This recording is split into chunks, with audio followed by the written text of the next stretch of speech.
गुरुर्ब्रह्मा गुरुर्विष्णु गुरुर्देवो महेश्वर गुरु साक्षात् परं ब्रह्म तस्मै श्री गुरुवे नमः।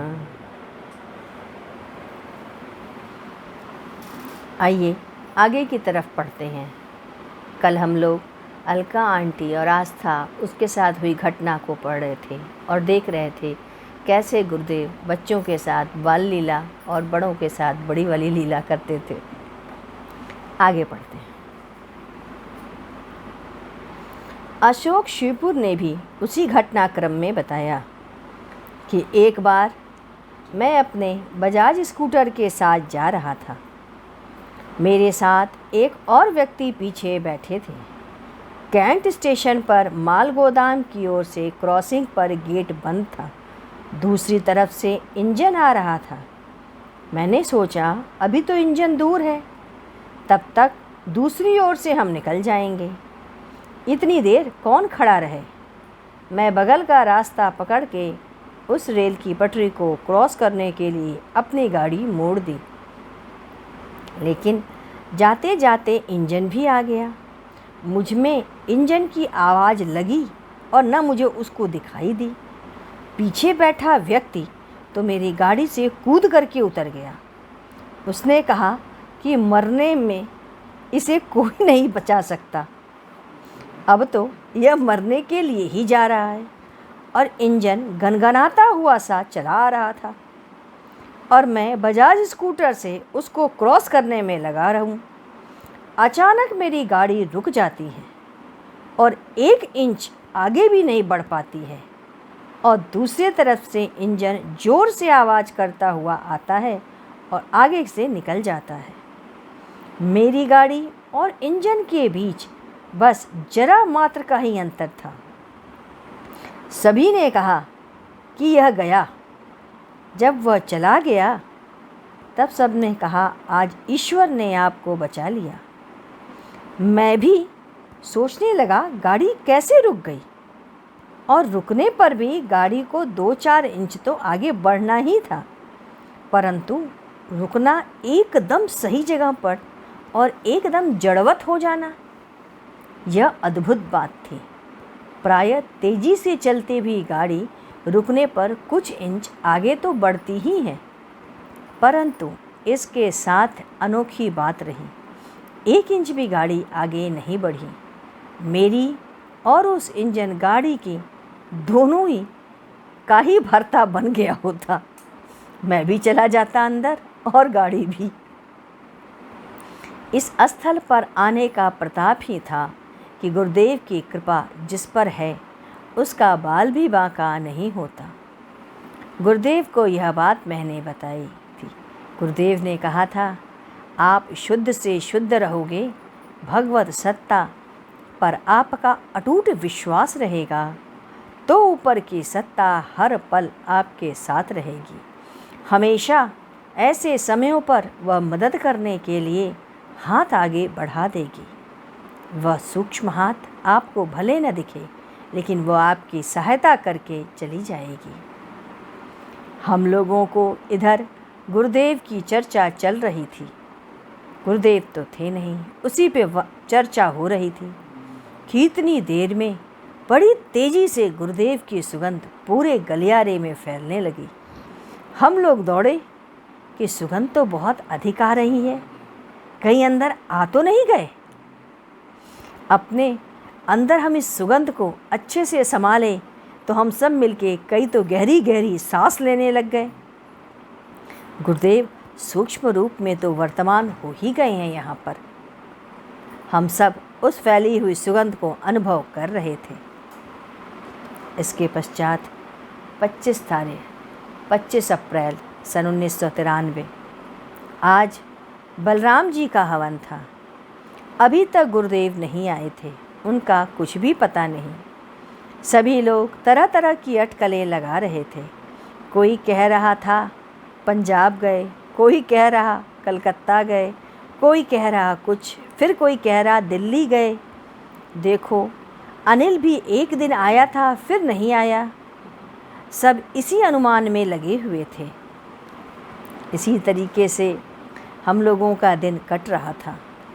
12 से लेकर के 25 तक गुरुदेव को गए हो गया था। रात्रि में 2-3 व्यक्ति बराबर वहाँ रह रहे थे।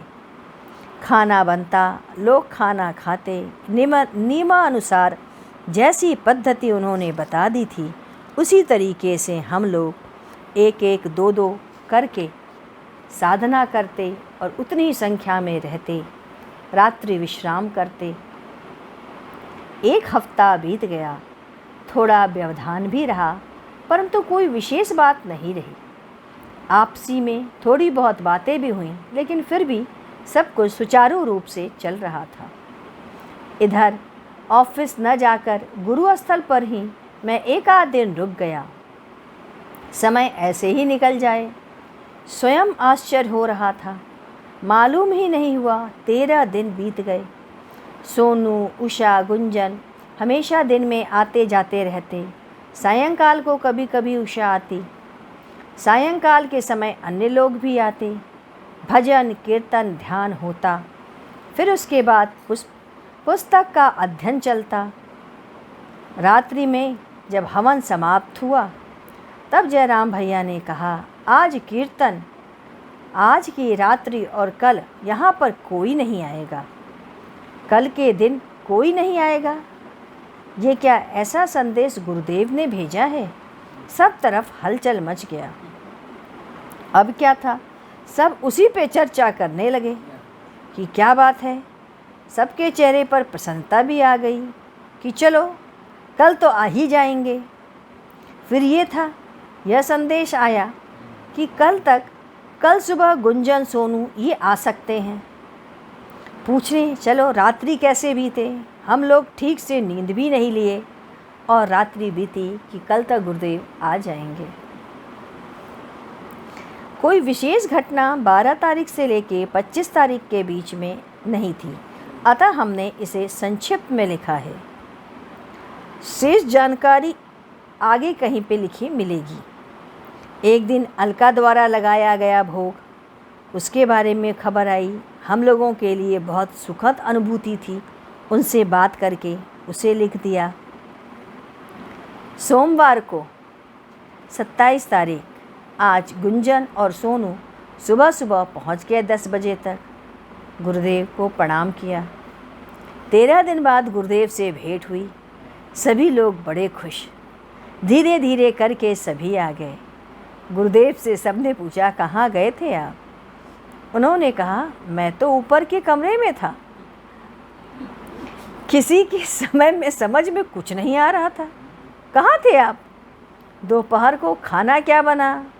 शिखा, गुंजन, माला, डिम्पल सब खाना बनाई। गुंजन ने भोजन किया, हम सब ने भी भोजन किया।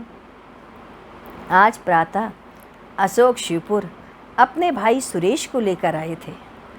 सुरेश गुमटी में कपड़ा लगाकर बेचता था। उसी के सामने थोड़ा सा हटकर एक पक्की दुकान लेना चाहता था। उसकी बात वह तय कर रहा था। गुरुदेव की आज्ञा की आवश्यकता थी। गुरुदेव ने कहा, दुकान ले लो पर गुमटी मत छोड़ो। आय तुम्हारी उससे बहुत अच्छी है। लाख खर्चा करके भी दुकान तुम लेना चाहते हो, गुमटी को छोड़ोगे नहीं। जो वहाँ बैठेगा वही वो संपत्ति बना लेगा। कपड़े की दुकान चल रही थी। बहुत से कुछ कारणों को गुरुदेव ने कहा कि हो सकता है उस गुमटी के पास कोई पथिक आया हो, विश्राम किया हो, कोई संत महापुरुष आया हो, वहाँ आकर टिके हों। उस जगह का यह प्रभाव या प्रताप होगा कि उस स्थली पर लक्ष्मी युक्त हो गई है। और यह बातें सबने स्वीकार की कि पहले वहाँ पर कुछ लोग आते थे और बैठते थे। गुरुदेव ने कहा, हो सकता है वहाँ पर कोई पेड़ रहा हो, नीम का पेड़, इमली का पेड़, उसी के छाँव में लोग बैठते हों। जब उन्होंने यह बात कही तो लोगों ने कहा कि हाँ, वहाँ बहुत पहले लोग आके विश्राम करते थे, वहाँ एक इमली का पेड़ था। गुमटी की अपेक्षा आप यदि दुकान में जाएंगे तो हो सकता है गुमटी आपकी ज़्यादा चले। आदमी को पता नहीं चलता, व्यक्ति इस बात को जान नहीं पाता कि किन कर्मों के कारण या किसके प्रताप के कारण उसे संपत्ति प्राप्त हो रही है। पूर्व जन्म के कर्म के कारण, इस जन्म के किए गए धर्म और सत्कर्म के प्रभाव से वह कैसे इस चीज़ को प्राप्त कर रहा है। देखो, तुम अपने को ही देख लो। गुरुदेव ने कहा, जब तुम आए थे सुरेश तो कितने पतले दुबले थे, कितने ज़्यादा कर्ज में डूबे थे। इस गुमटी ने आज तुम्हें मालामाल कर दिया। तुम जो लक्ष्मी की उपासना करते हो तो लक्ष्मी तो आनी ही है। भविष्य में तुम नहीं जानते, पूर्व जन्मों के कर्मों का ज्ञान नहीं होता। इसी पर एक कथा आती है दक्षिण भारत के गोपन्ना की, ये हम लोग कल पढ़ेंगे। आइए गुरु कीर्तन करें। ओम गुरु देव, जय गुरु जय गुरु जय गुरुदेव। ओम गुरु गुरुदेव, जय गुरु जय गुरु जय गुरुदेव।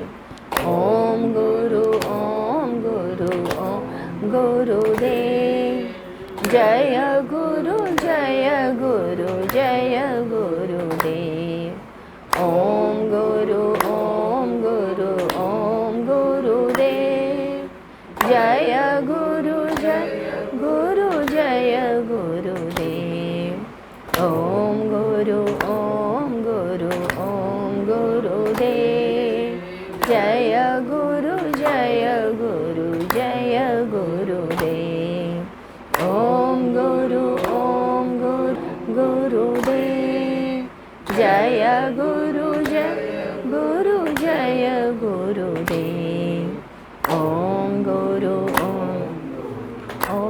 गुरुदेव, जय गुरु जय गुरुदेव।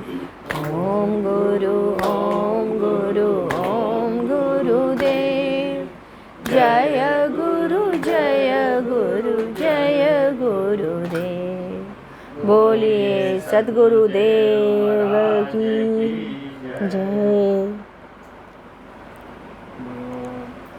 सद्गुरु तुम्हें शत शत नमन, सद्गुरु तुम्हें शत शत नमन, सद्गुरु तुम्हें शत शत नमन।